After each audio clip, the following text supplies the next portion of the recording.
девушек, с увлечением играющих в игру охоту. Кыем-бием.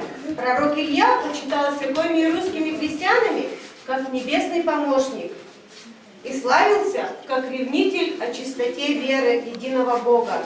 К Ильину дню сено было уже убрано в стога, и поэтому дозволялось веселиться и шуметь, гудеть в дудки свистульки, не боясь вызвать непогоду.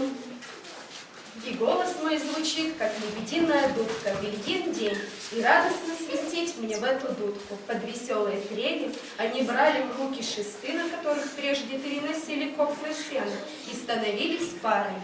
По живому коридору убегала девушка с белым платком дичью в руках, а за ней гнался удалой охотник, парень.